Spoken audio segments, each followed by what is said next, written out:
Hi,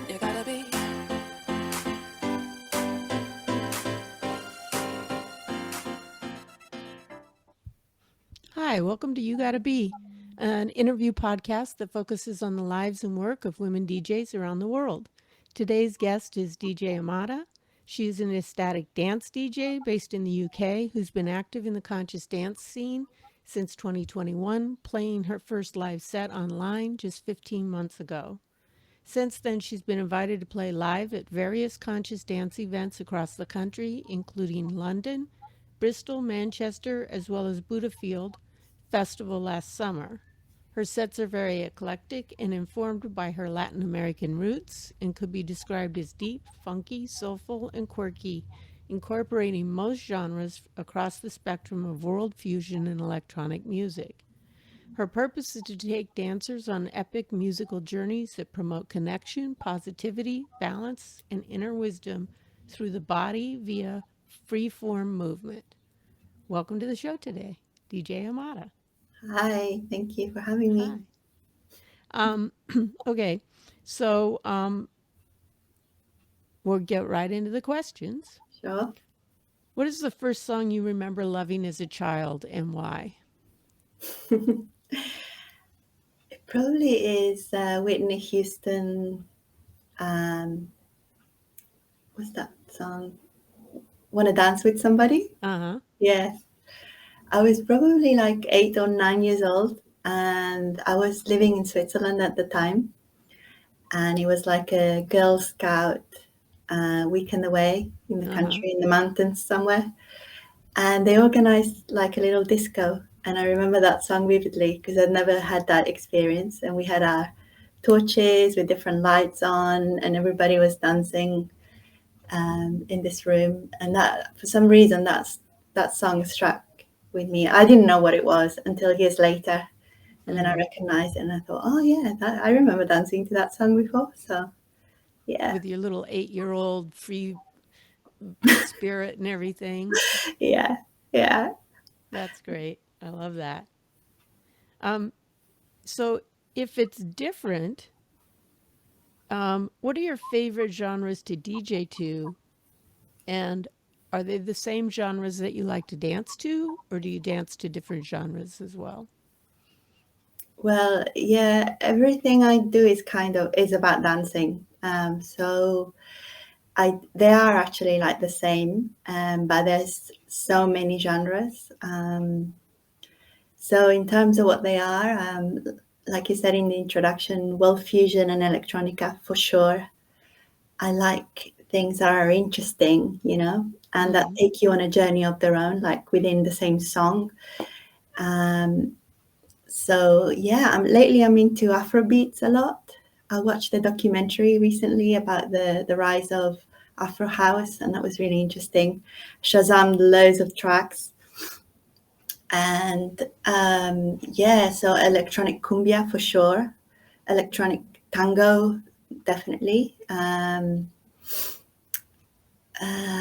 What else? Anything that is funky, because that's a sure way to get people dancing. Exactly. And funky can be anything, Yes. You can find funky in house, you can find funky in jazz, you can, anything that is like a mix of different genres is definitely what I like. But yeah, everything under the umbrella of world fusion. And I don't care about how new it is, it's all about the beat and whether it makes you dance and discovering new remixes of old classics as well. But yeah, I would say initially though, I probably was more into house, tropical house, funky house, Latin house. Yeah. So yeah. We have a lot in common. I just played recently an Amapiano and Afrobeat set, and I play a lot of Afro house too. So, and I like you, I like, playing different genres from different places in the world. And so I do Latin dance and stuff like that too. And I was wondering, when you say electronic cumbia, You know, I'm Hmm. gonna have to pick your brain for artists who do electronic cumbia. And when you're talking about electronic tango, are you talking about like Gotan Project, or are you For talking? example, yeah, or Bajo Fondo. I think I have some of their stuff. Yes. Yeah, yeah, yeah. Yeah. There's quite a few. But yeah, Gotham Project, I think, were probably the first that made that genre, brought that um, into the mainstream. Yeah. I think it was two French producers actually who put together this band with Argentinian musicians, and the live sets. Yeah, because they had a DJ as well, and they had Mm-hmm. dancers on stage. So it was, yeah, I saw them in London. I heard them on the radio. You know this DJ called Giles Peterson? He Not off the top of my head. Okay. He's been around for a long time. He's from the UK, and he definitely plays world music. And I heard him. He was championing Gotham Project, and I heard it on the radio the first time, and I thought, "What's this? This sounds so familiar, and yeah, it's so fresh." So, but yeah, with electronic cumbia, my God, I'm really terrible at like remembering names of Mm-hmm. artists because yeah, I'm not into like one genre trying to discover one, you know, it's whatever takes my fancy. With Spotify Discover Weekly, it's like, Yeah. yeah, I actually swear by it. I think most of the tracks that I play, I discover them that way nowadays. So, there's Huh. quite little effort that you have to do. Might have to try that. Yeah, yeah, yeah. It's amazing. Every Monday I get a list of 30 tracks that the algorithm knows that I will like, and to be honest, like at least half of what I hear is ends up in my favorites to check later, and often then into my collection. Yeah, Very cool. And as a side note, you're from Argentina originally, right? yeah, that's right. Okay, so do you have a soft spot for tango, or you just like the electronic aspects of that Well, particular actually, last time I vibe? was in Argentina, um, yeah, tango is more for the tourists, Okay. for the older generation, like they Mm-hmm. call it milonga. These little clubs where people go, and the old couples, they do it in the old way. They get together, have a meal. It's a very social thing, and Mm-hmm. they're not touristy places. Right. But electronic cumbia was all the rage, and I'm talking about the last time I was there, which would have been 2013. Mm-hmm. Yeah, so any hip club would be playing electronic cumbia, and that was like, whoa. And I'd been to Colombia before. I was traveling Mm-hmm. where I ended up back in Buenos Aires, where I'm from, and I had cumbia, but mostly salsa there. Mm-hmm. But yeah, it was quite a revelation because it's a very Latin, not originally from Argentina. I Mm-hmm. think it's more of a Central America sound, but it was done electronically, and there were many local Argentinian-born DJs and producers who were definitely, working with that sound. And yeah, and then when I returned to the UK, I went and looked, and yeah, there were so many acts. So, and in ecstatic dance, to be honest, here in the UK, that hasn't been really explored that much. So I Mm-hmm. thought, great, this is a genre I can tap into. I can make it more my sound. But like I was saying to you, now I'm more into like tribal Afro beats. And Mm-hmm. so, it depends. It changes a lot, doesn't it? Your taste. Yes. So, Well, and I think it keeps you fresh, right? To try a new genre. Sometimes I'll go to Beatport's 100 best in a different genre, and I'll just stream it on my DJ software and just play just to get familiar with the new genre. mm, yeah, yeah.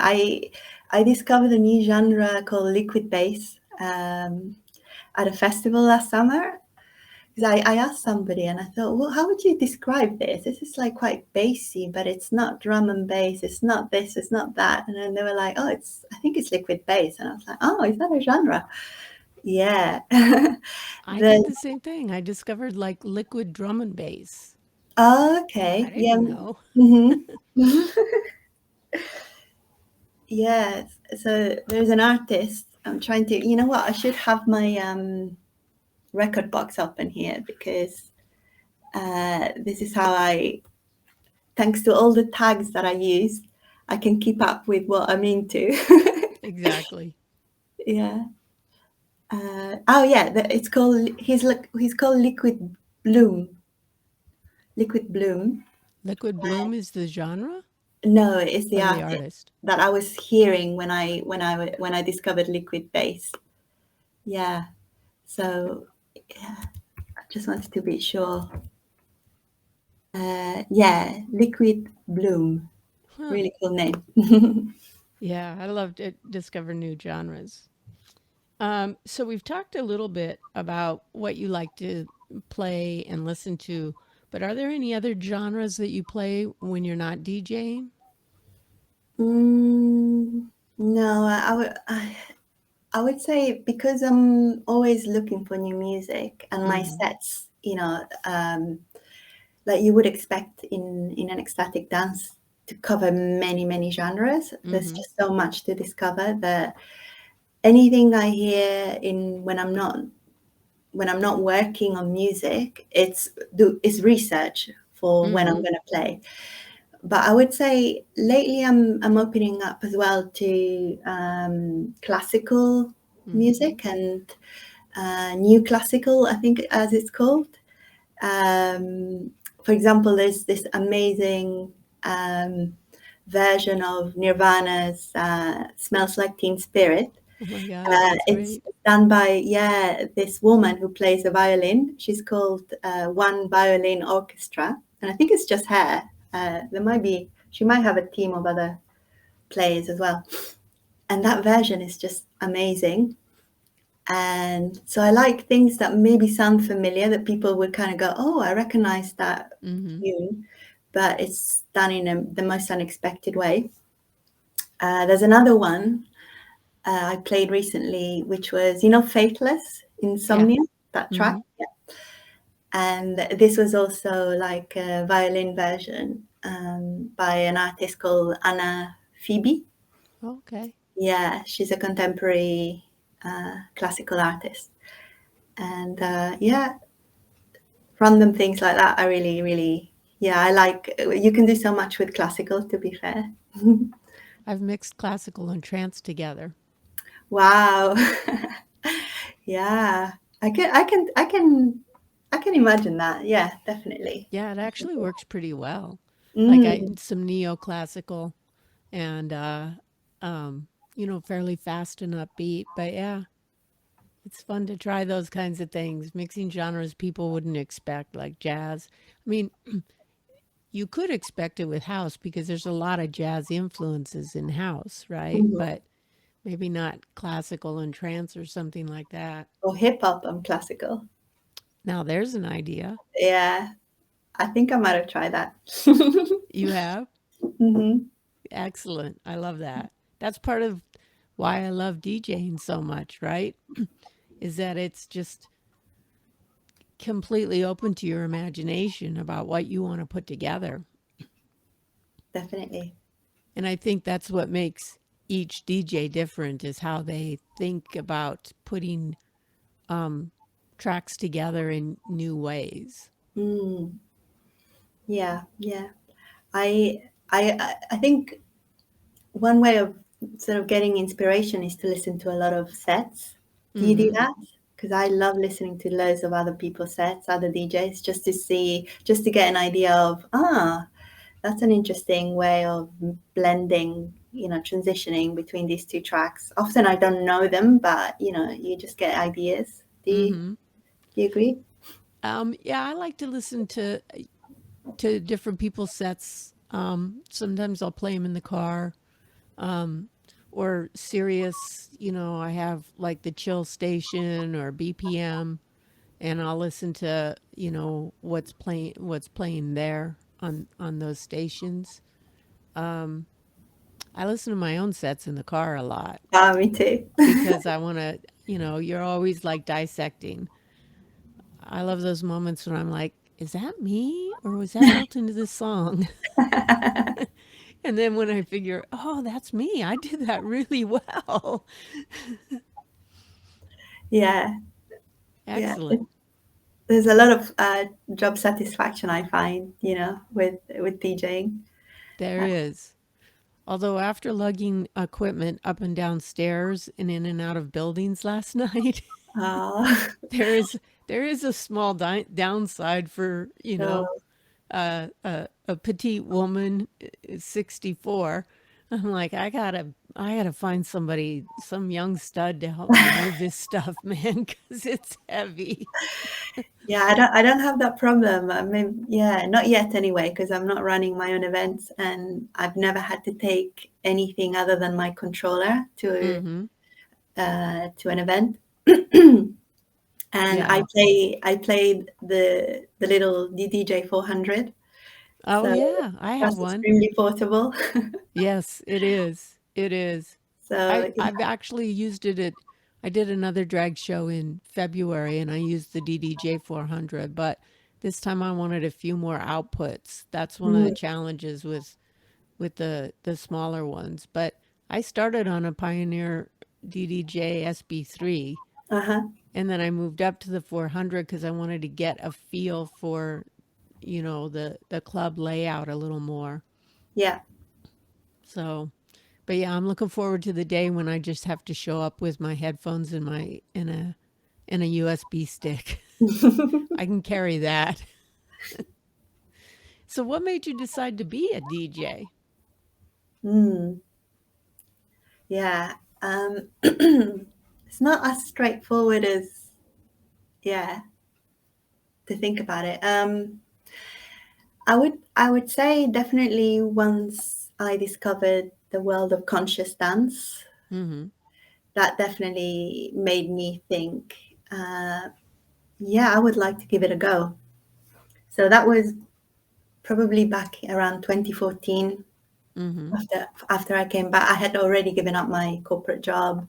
I had already done my traveling around South America, so I ticked a few boxes there, and then I discovered Five Rhythms. Are you familiar with No. practice? Okay.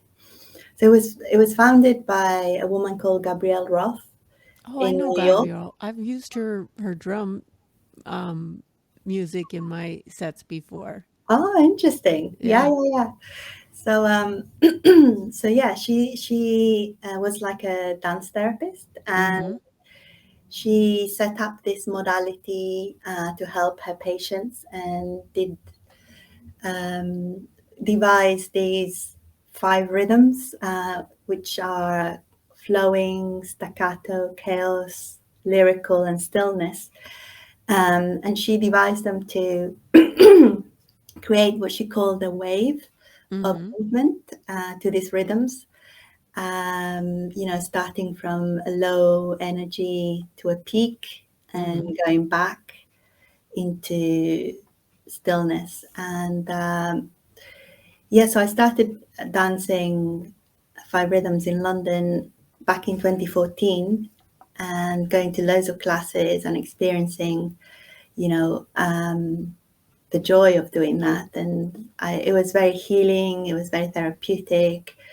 Um, and but it wasn't something I thought, oh, I'm going to become a five rhythms teacher. But I really was jealous of, them mixing all sorts of music that you wouldn't hear anywhere else. Mm-hmm. Definitely not in a club. And and the fact that it was a sober space where you dance barefoot. There's no chit chat. You're not there to socialize. You're there to purely move your body and um, go inside and possibly work through things that you need to do, Mm-hmm. work through, and it's guided throughout. So yeah, that planted the seed, I would say. And then it wasn't until lockdown, actually, in 2020, that I came across ecstatic dance, which is actually based on the principles of five rhythms, although Mm-hmm. they use different names for the five stages of this musical wave or journey that you go through.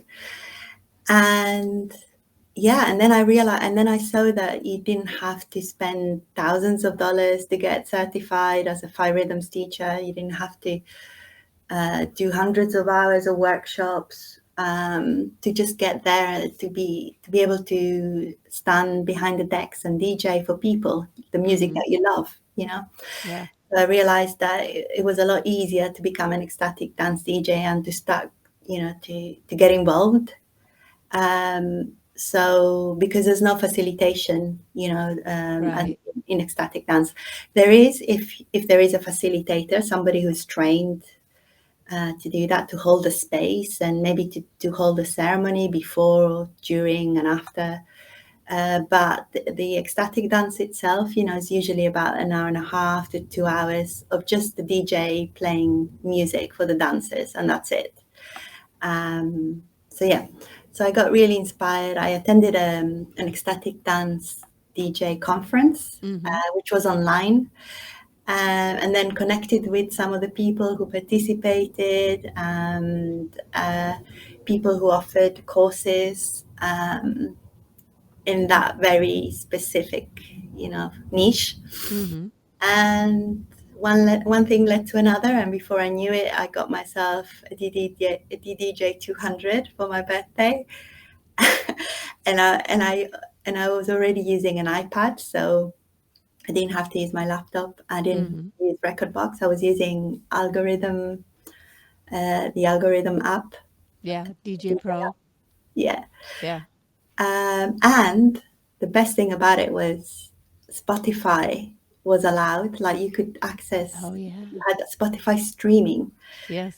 So by then I already had loads and loads and loads of folders with loads of music, which I was categorizing with the five rhythms. Mm-hmm. So it was just for fun, like spending hours and hours and hours just trying to put together my idea of a wave, five rhythms or ecstatic dance.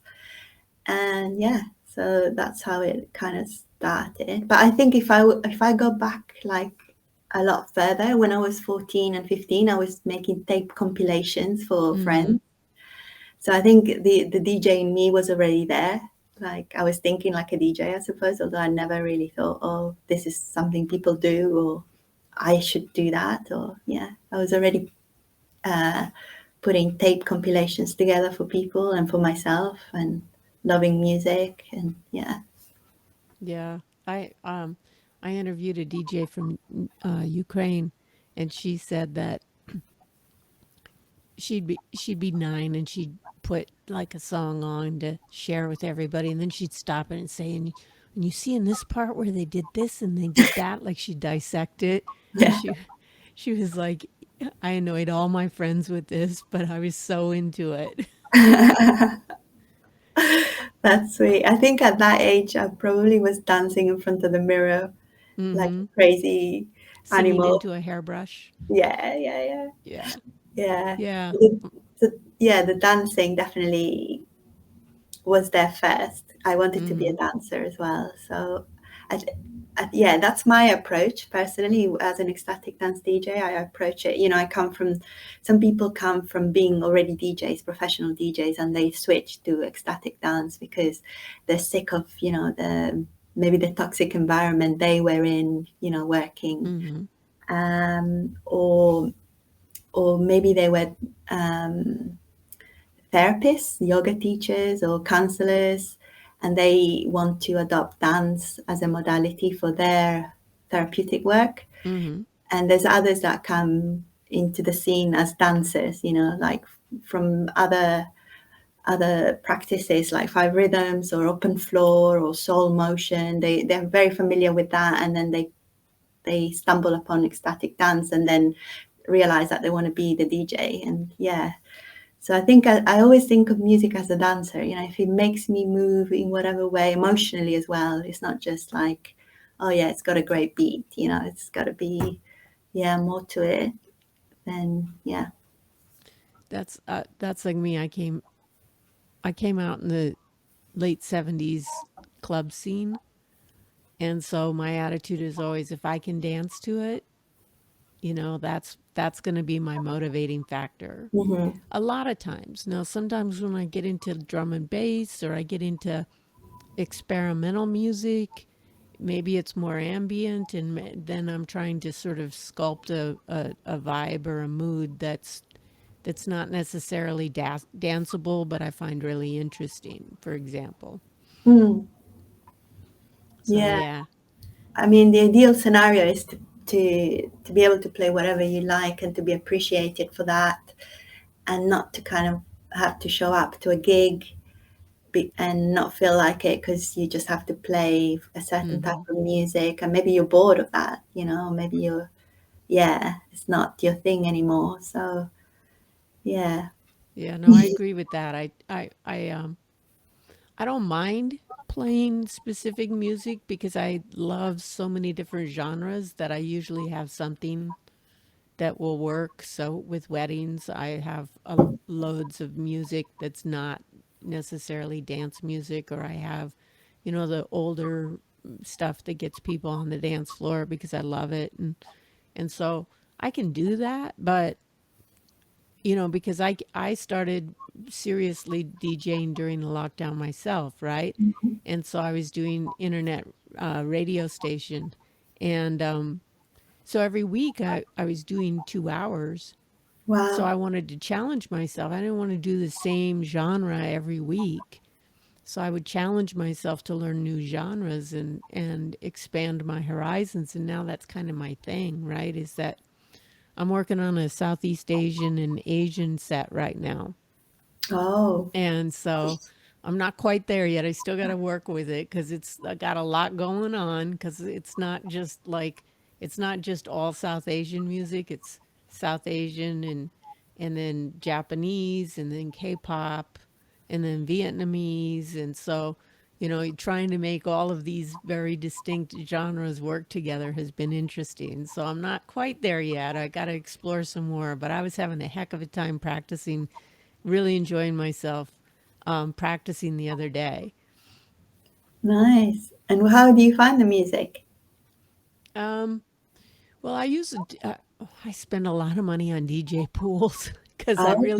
I really don't like it when I cannot find what I want to play. Mm-hmm. So I try.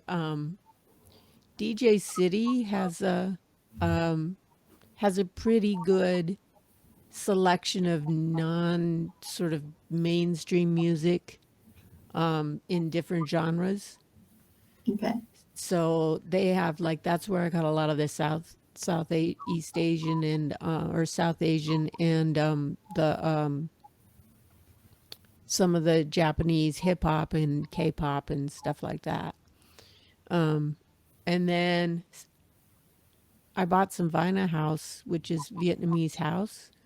I Okay. just bought that on iTunes because I couldn't find it anywhere. Yeah. So So I just keep searching, right? Because don't you hate it when you've heard a song and you're like, oh, I got to play that in my sets, and then you cannot find it to save your life. Yeah. It's happened to me because I use SoundCloud streaming. Mm-hmm. It's integrated with my record box. So my methodology is that I discover music on Spotify. When I like a song, it's in my liked playlist on Spotify. So that means I've got to listen to that again, go through it, and then find it on SoundCloud. Mm-hmm. Once I find it on SoundCloud, then it potentially can go. I can use it on a set.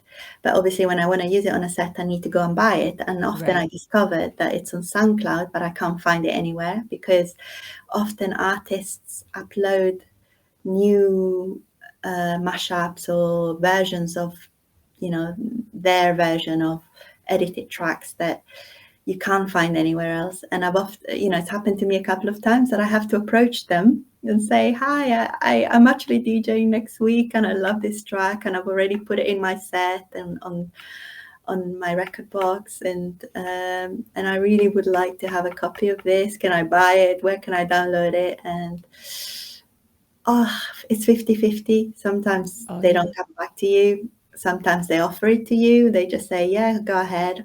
Or sometimes they say, actually, I've got it on my Bandcamp. You can buy it there. Uh, and I love Bandcamp as well because there's so much music where you can just name, they have it as name your price. Mm-hmm. So you can actually donate what you can afford or what you think the track is worth. Or, I found so much good music that way. Yeah. I've used it that way too, and also to explore new music.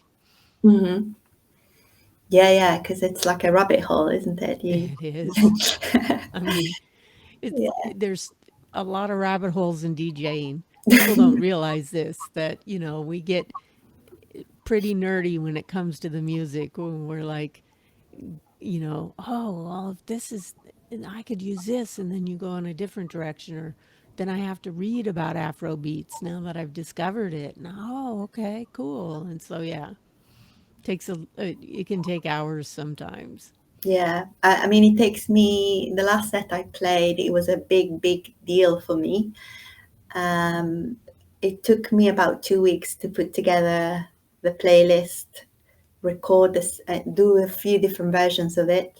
Mm-hmm. Because I also had to change the time. Initially, I was going to play for 2 hours, and then I had to shorten it to an hour and 45. And then, so that meant, taking a few tracks out, and that kind of changed the feel for it. So Mm-hmm. I had to kind of rethink the whole thing. And then, what was I going to say?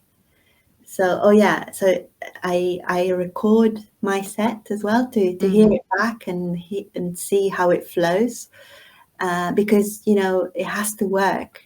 Right. When I play it, it's I'm not at the stage where I can read the audience and change my mind about what I'm going to play next. Mm-hmm. I'm going there with a set playlist.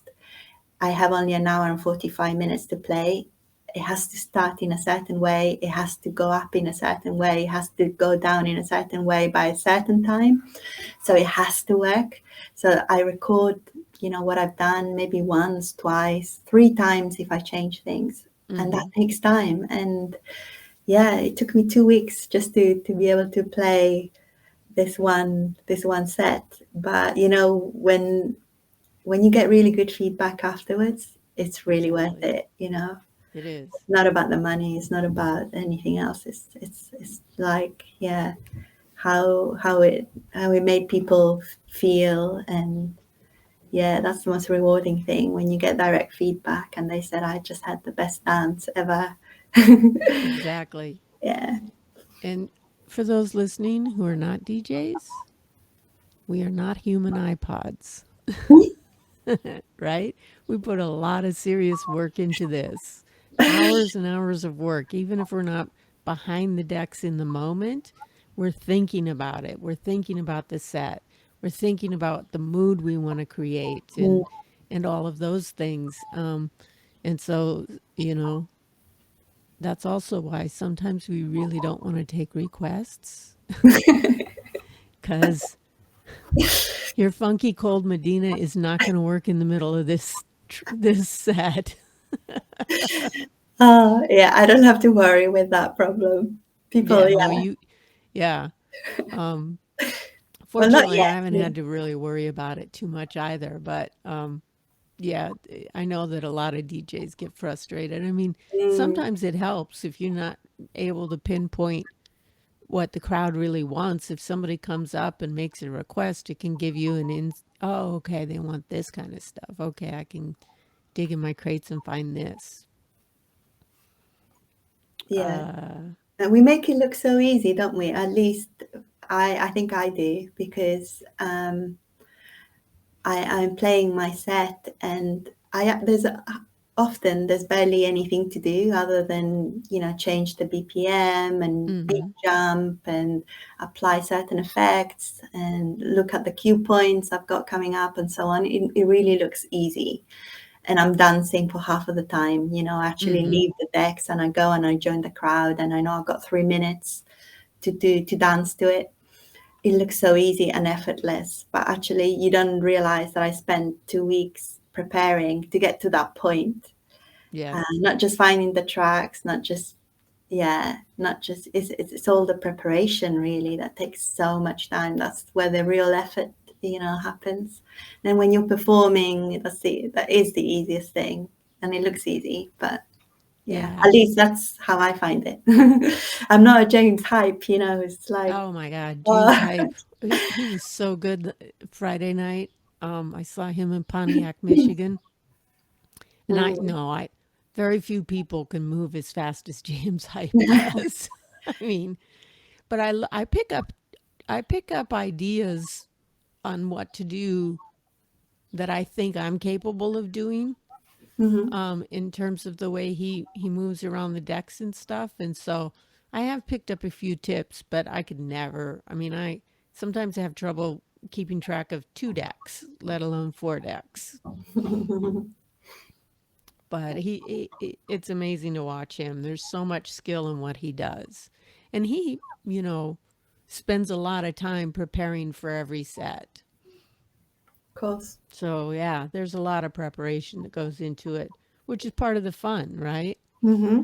Um, so how did you build your business or market yourself? Mm. Well, for me, as I mentioned before, I just happened to come across an ecstatic dance DJ conference, so that was a great start. It's what made me decide, okay, this is actually the path for me. Uh, Mm-hmm. ticks all the boxes, and I realized that at the time I was like early 40s, and I thought, oh, I'm not too old, I can do this. It's everyone's welcome here, so I was like, okay, yeah. Um, And then I started going to conscious events, retreats, festivals for the first time. This was all during that difficult time when things were opening up, Mm-hmm. closing down, just didn't know what was going to happen. And slowly, it's here in the UK, the conscious dance community, it's quite tight, and people get to know each other. Before you know it, it's small. You know a lot of people, and you meet them again and again at the Mm-hmm. festivals, and word spreads around, so it was quite an organic way of getting involved, and then I started producing mixtapes. I call them mixtapes. So on Mixcloud, and I started posting them, and I think I did a total of 6 of them because I didn't have any gigs. So I had to, I wanted to show what I could do, where I Yeah. was at, what kind of music I was interested in. So that was really, really useful because later on, when I had some live DJ experience, I was able to, approach people directly, the Mm-hmm. organizers, even if I didn't know them, and just say, yeah, this is what I do, this is my sound. And I would go on, Event Tribe. No, I haven't heard of that one. Okay, it's like a ticketing platform. So if you put on an event, you can sell your tickets for your event on this platform. There's many out there, but Yeah, yeah, like event. Eventbrite, I think is the Oh, one that's sorry, popular Eventbrite. here. Yeah.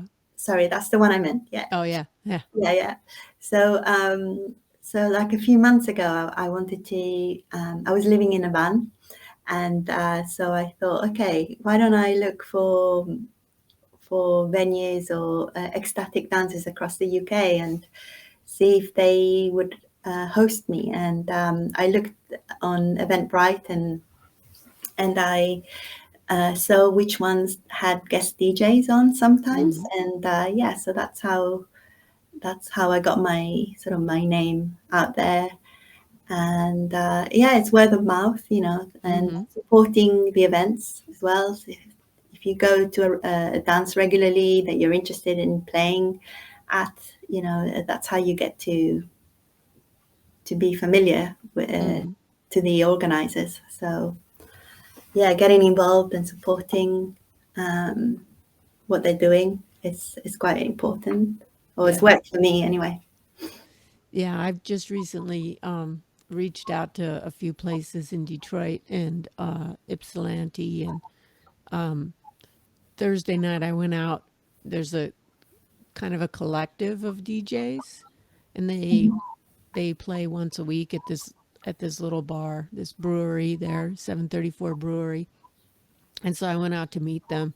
Everybody was so friendly. And so we're looking at getting me on there for June. And Nice. I'm looking forward to that opportunity. So yeah, word of mouth and DJs who want to be in community with each other, Mm, I think really helps a lot. So yeah. definitely. Yeah, I find the ecstatic dance scene is very supportive. Like there's no so much like this idea of competition or, Mm-hmm. it's all about, yeah, helping promoting one another. Like yesterday when I went to a dance, I went there as a helper. It's somewhere I've played before, but Mm-hmm. I'm happy to go there as a volunteer to help them set up. And I get to dance for free for that, obviously that's nice. And I did a few short videos of the DJ, and I put them on my Instagram stories saying, I had a great night and this DJ was amazing, and so it's nice when yeah, um, when you can help one another that way. Yeah. Definitely. And actually, last month's interviewee, DJ PP girlfriend, she and I hit it off so well. She lives in Detroit that we went to James Hype together. Ah. I went to go see her play. I'd met her on Instagram. I went to go see her play, and her set was amazing. And then I asked if I could interview her. And then during the interview or after the interview, we kept talking. She's like, James Hype is coming. And so we met up at the club in Pontiac, and we hung out and listened to there were two opening DJs, and then and we were just talking all night about, oh, we should do back to back stuff, and we could do this and we could do that, and you should check out this person, like they're always looking for DJs. And so it's a great way to first have people who will listen to you talk endlessly about music and DJing. Mm-hmm. Because sometimes I'll talk to my friends. I say I DJ, and they're like, "Oh, that's really interesting." And then I go down that rabbit hole with, and You then lose there's their this, interest and I in have five this minutes, don't you? equipment, and then you have to do this, and their eyes just glaze over. They're like, "Whatever." But if I talk to another DJ, then we can get into the nitty gritty of like, you know, oh, that sound on that one song where it goes beep beep. I like to mix that this way or that way, and oh yeah, that's really great. This is the one that I like to, always play with, and so I like that opportunity to sort of talk shop with other DJs. Mm. Yeah, in my last gig, I got really excited because one of the DJs that I really admire showed up, and I was like, "Oh my God, he's here!" I was like, "Oh," and then he gave me really good feedback at the end, constructive feedback as well. Mm-hmm. Gave me some tips, and then now we're in touch because he was like, "Yeah, I really enjoyed your set, and I think there's some things that you do that I would like to learn how to do." Like, and I'm like, I'm really happy to talk DJ all day long. Let's Yeah. let's let's talk on the phone whenever. I'm really open to that. I love it. And I've been in situations where some people have said to me, "Oh, it's so cool what you do, blah blah blah. I would love to give it a go." And I'm like, "Yeah, I'm happy to give you a lesson." And Like then right after, here, right now. yeah, yeah, yeah. And then after half an hour, they just kind of lose interest, or it's like it becomes a bit too technical for them, or I give them too much information because I Yeah. you know I want them to learn quickly, and then it's like sometimes it's like, okay, yeah, okay, I've got so much enthusiasm, right? And Yeah. but yeah, it's not the same when you're talking to another DJ. You've got so many things in common. You can go on and talk about gear, you can talk about new genres that you're discovering, you can talk about the rates of pay, you can talk about conditions. It's just like a world. Different places to play, like some of the hot spots, like Ibiza or Berlin or some place like that, right? Yeah, I know. I feel you on all of that. And I did a wedding once, and a friend of mine was one of the bridesmaids, and her husband came over, and he was standing next to me, and he's like, and I'm playing, and I had the software up. I like to use virtual DJ, and so I had the software up, and I had one track looped and another track playing, and he just looked at it and he said, "Wow, there's a lot of information on there."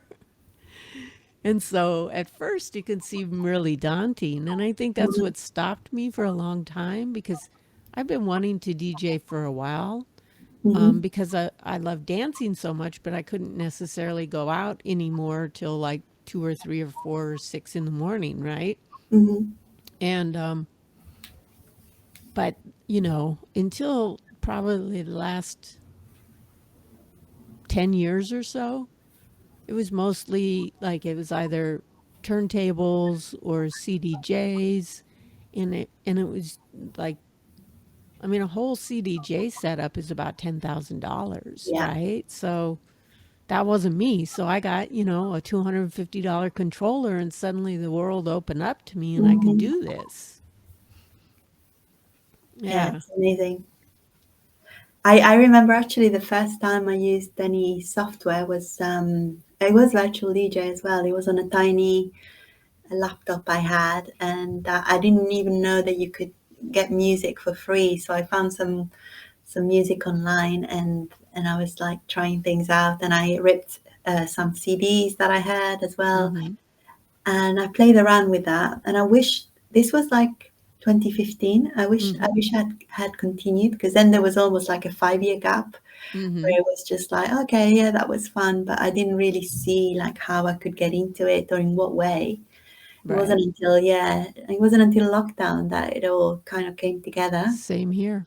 I Yeah. literally started live streaming 2 weeks after the lockdown. Wow. I haven't tried live streaming, but I'm paying Mixcloud now, so I feel like I should give it a go. It was I a it was a whole nother level of technical skills I had to learn to get it right. And we can definitely talk. I can tell you my setup, Yeah, that would be that I great. finally consistently works because a lot of stuff wasn't working. Hmm. And either the sound quality wasn't good, or it was too much weight on the laptop, Okay. or like my laptop now, I have like a gaming laptop. It's a beast. It sounds like a jet when it starts up.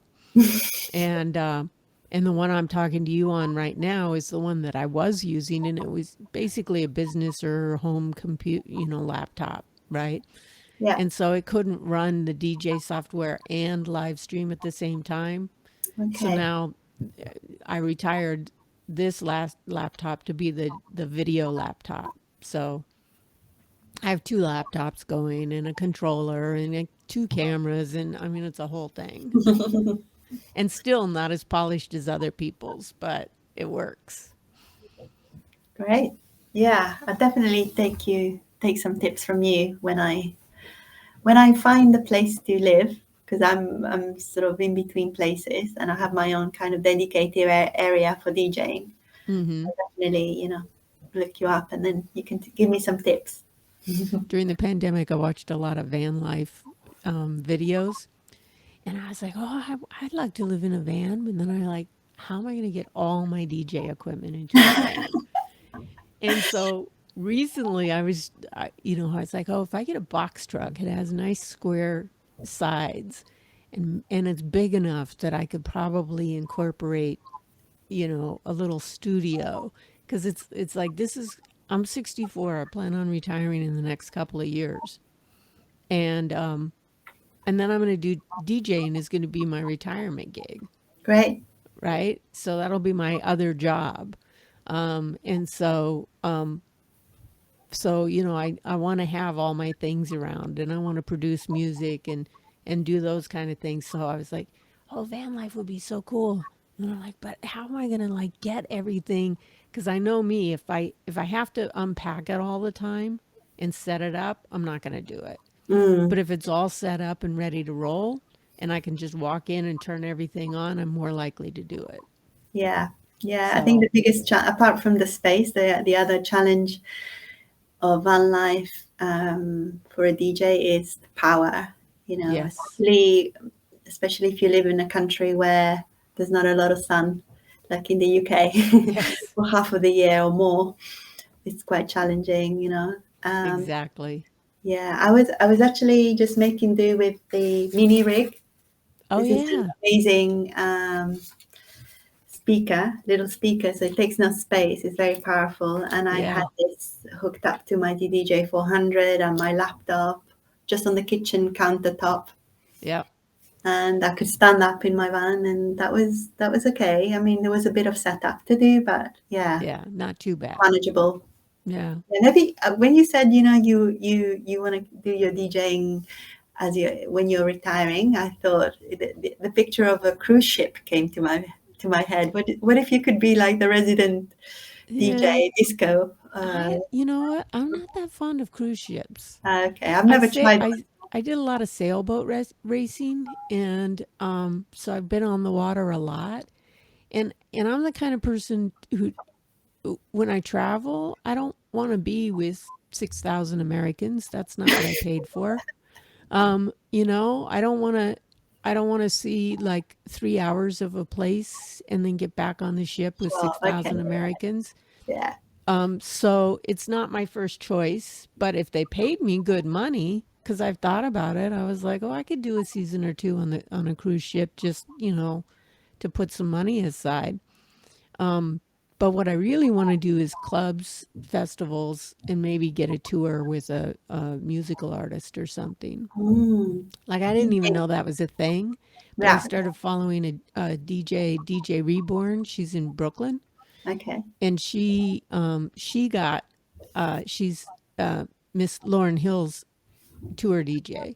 And I didn't Wow. even know that was a thing until was following her. I'm like, I could like open for Miley Cyrus or Pink or someone like that. That'd be so cool. So that's where, cause clubs is where I spent most of my adult life, is hanging out in clubs. And who knew that I would stay up till 3 or 4 o'clock in the morning in my 60s because I'm back in the clubs. Amazing. So there you go. Life does come full circle.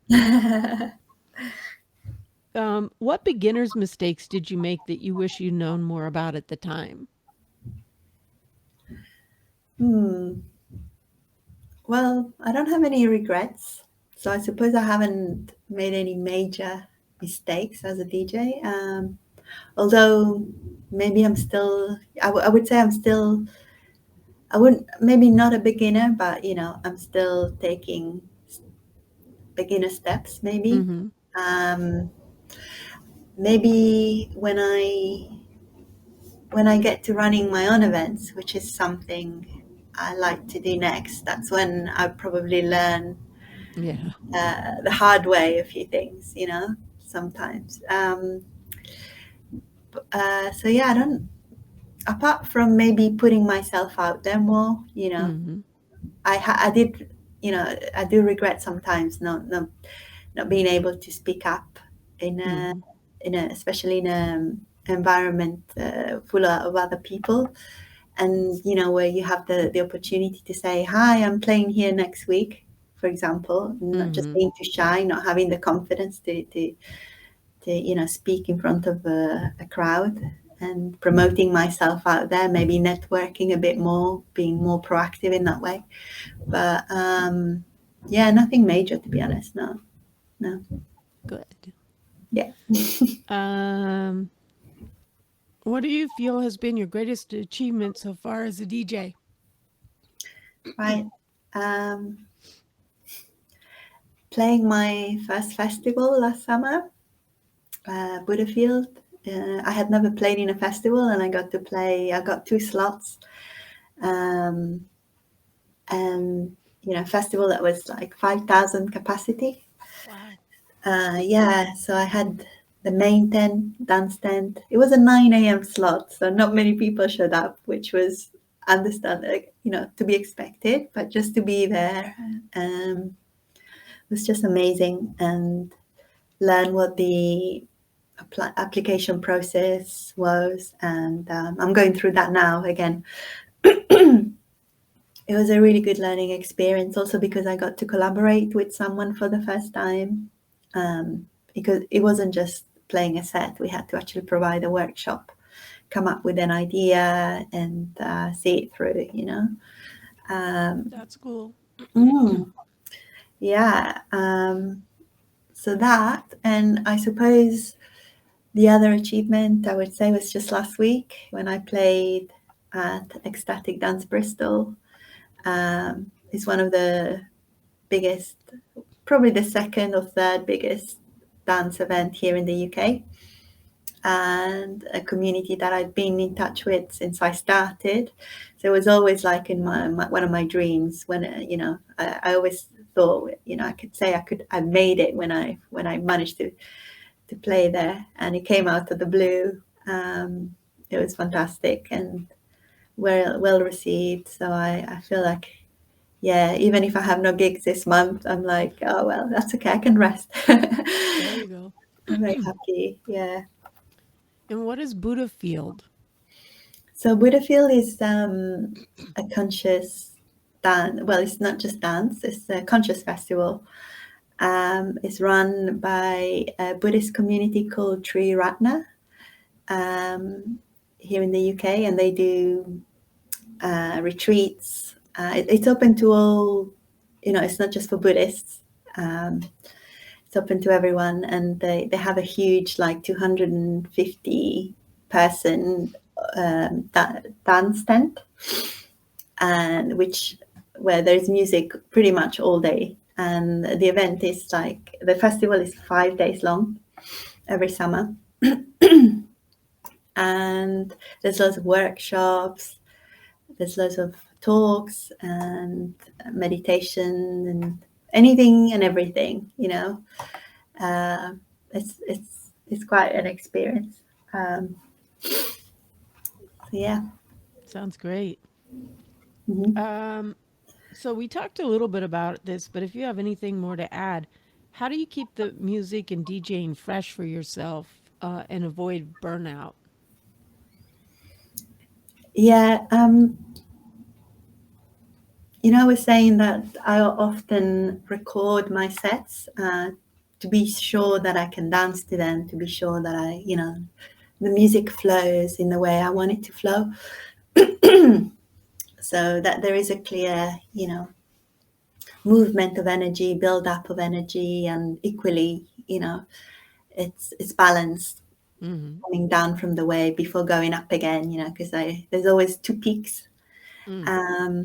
So yeah, I realized that when I do that, it's really not a good idea to hear the recording straight away. So I give myself like 24 hours. Yeah, so that, I suppose that's one way of yeah, making sure I don't burn out, I don't overthink, what I'm doing. You need to leave a bit of mental space. But yeah, that and sleeping. Something I need to do more of this weekend. Yeah, me too.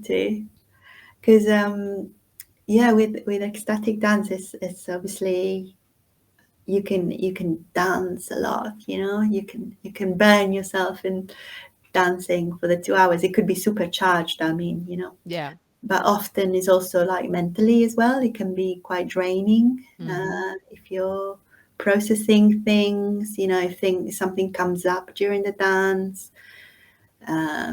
Yeah, I found that sometimes that is more draining, emotionally. Like I need a couple of days afterwards to get the energy back, and yeah, it can be quite intense. Definitely. What have been your biggest challenges in the business, and what do you think are the biggest challenges for women in DJs? Mm. Well, yeah. So I in this kind of niche that I work in, it's not really a business. Although, to run the events, you need to promote, you need to sell Mm-hmm. tickets. So yeah, I suppose it's some kind of business, but um, the challenges you were saying, yeah. Mm-hmm. Um, hmm,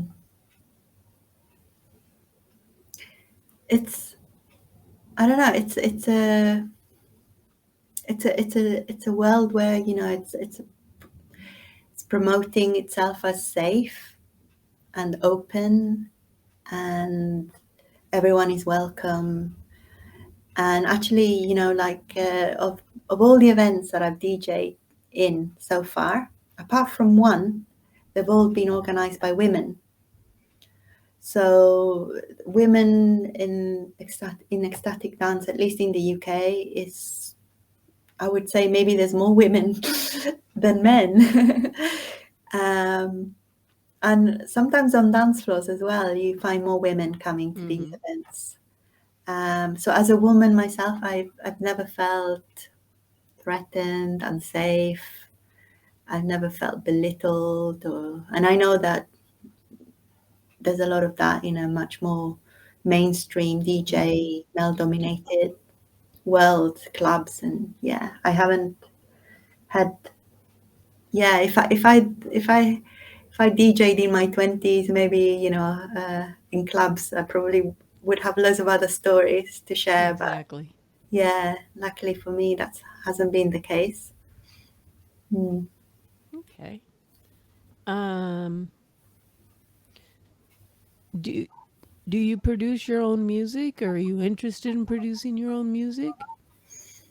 Mm, the idea's been around. I've had the idea in my head, um, but I just feel like up until this point, I've been thinking, I've got to build on my skills as a DJ. I need to feel like I'm, you know, not top of my game, but I'm learning. I'm still Mm-hmm. learning. I feel like I still have a lot to learn.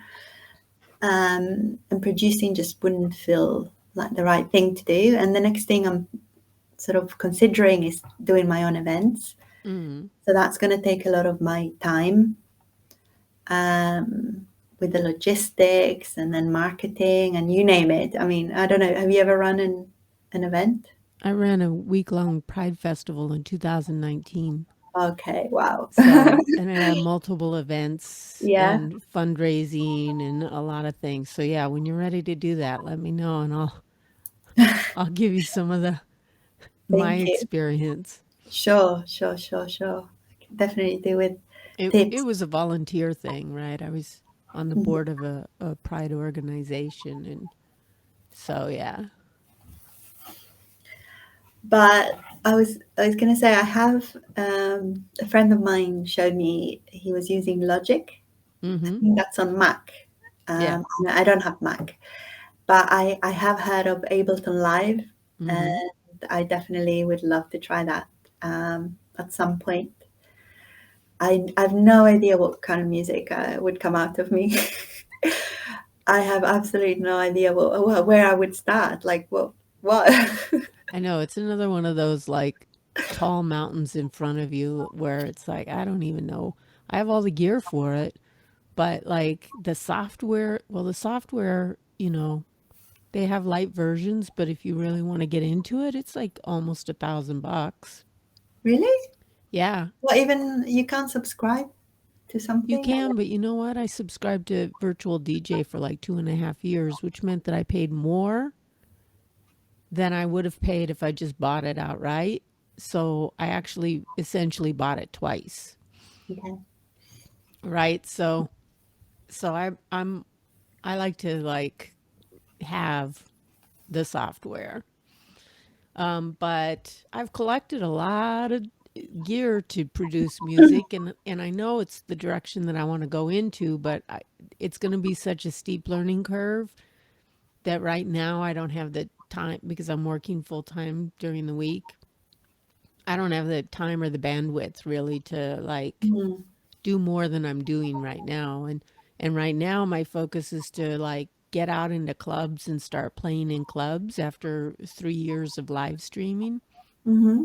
So I'm still going to live stream, but I pared back from that to be able to put more time into like meeting people and going out into the clubs and trying to get gigs there. So, Yeah. I was going to ask, you said you use virtual DJ. hmm, Does virtual DJ have stems?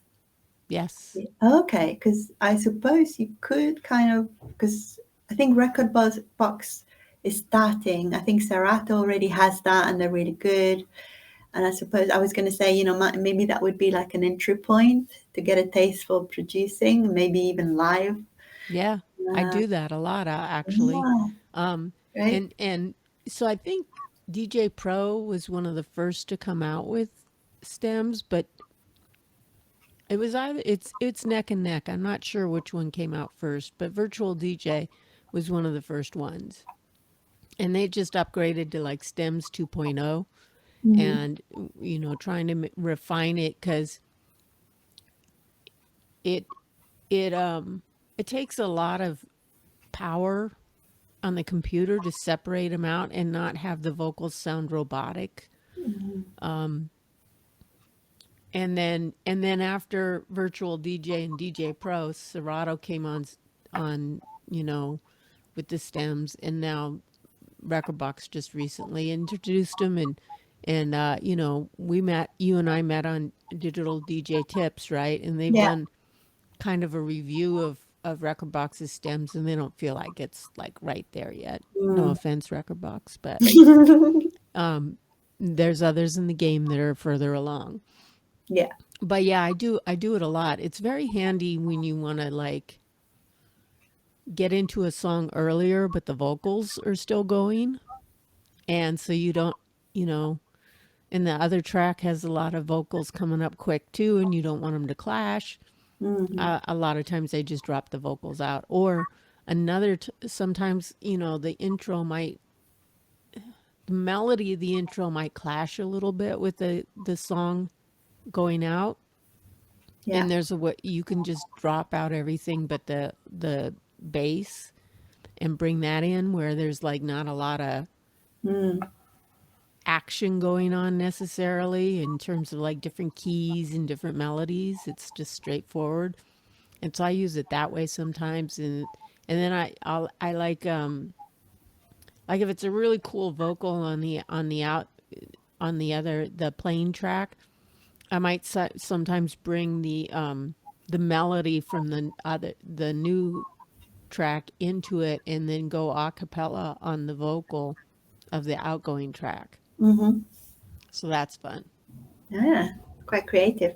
Yeah. It is kind of like live producing, Mm-hmm. but and I have a lot of ideas about remixes and stuff like that, and mashups, but my skills aren't quite there yet.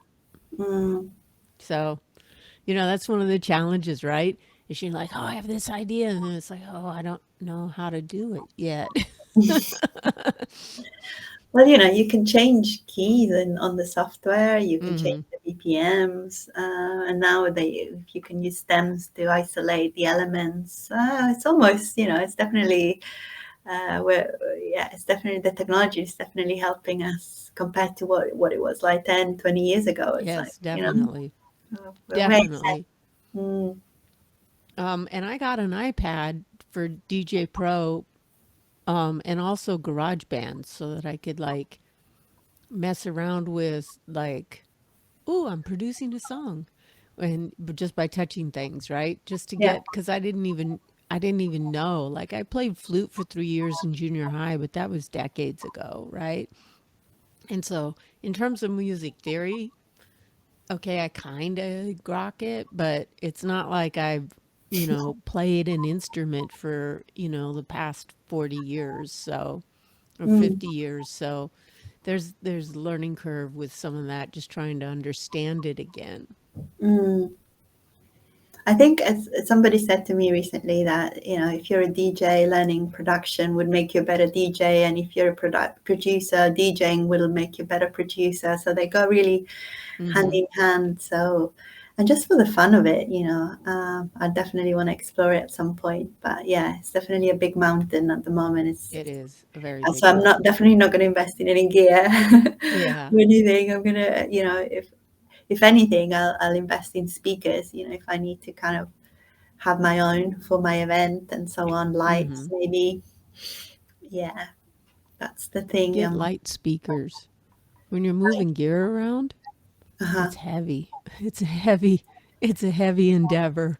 Everything weighs a lot. Yeah, definitely. Yeah, but the place that I'm thinking of maybe, not that I have a place in mind, but in terms of like the size and capacity, I'm not going to aim for more than 50 people. So Mm-hmm.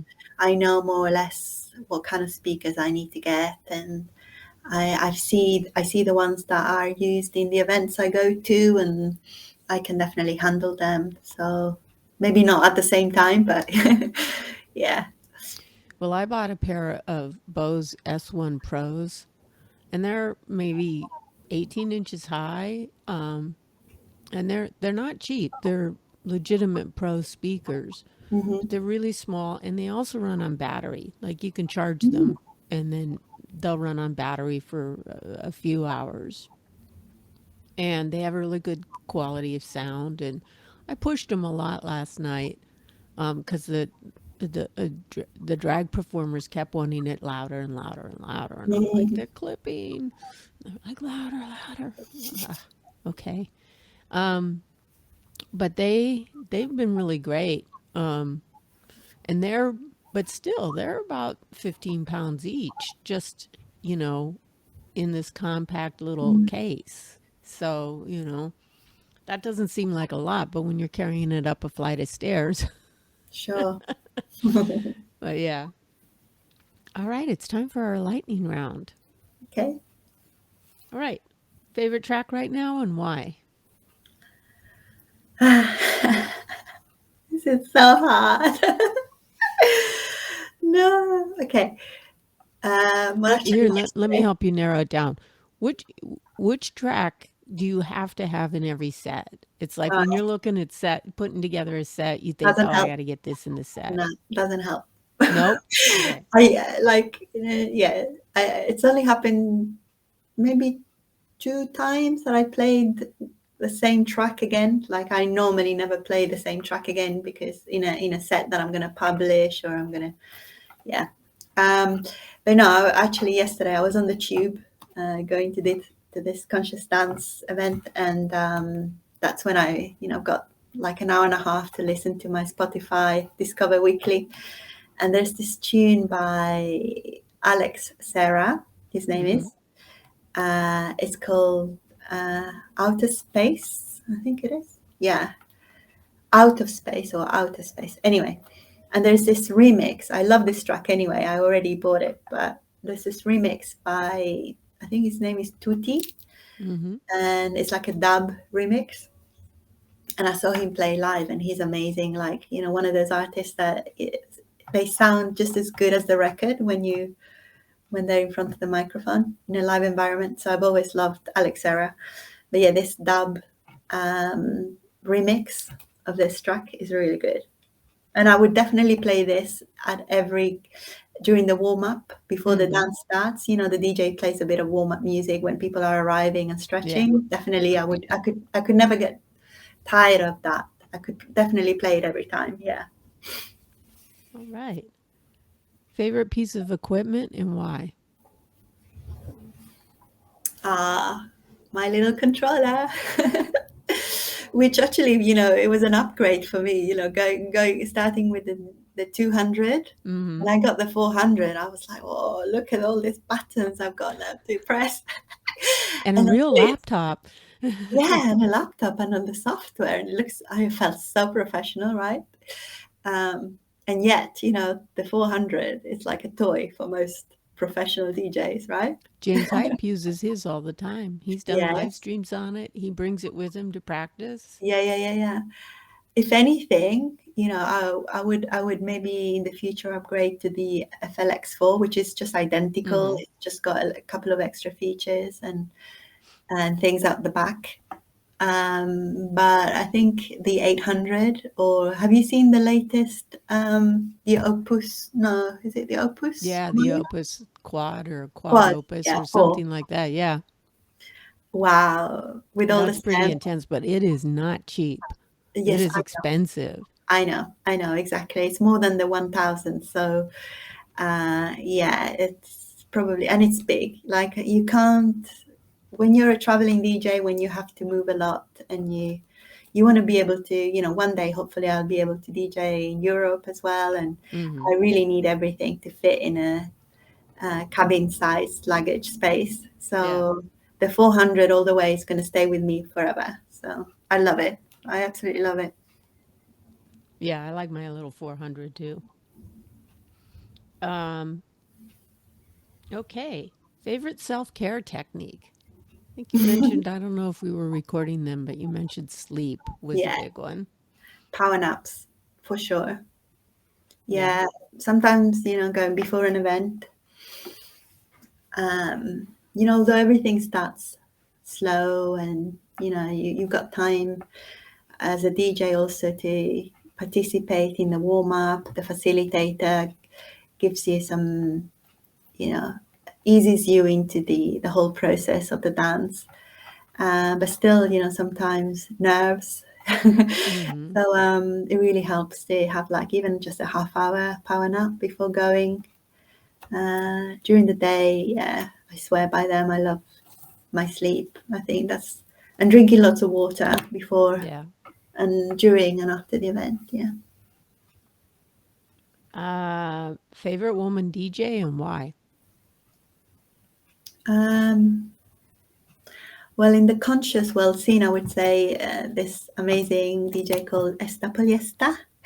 Esther Polyester, that's She's great. amazing. Like, when I saw that she was like over 50, and yeah, I was like, oh, I can do this, Hmm.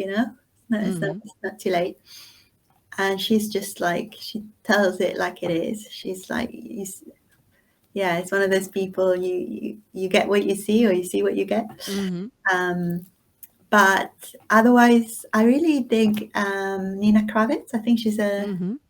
she's a techno DJ. Yeah, I follow her.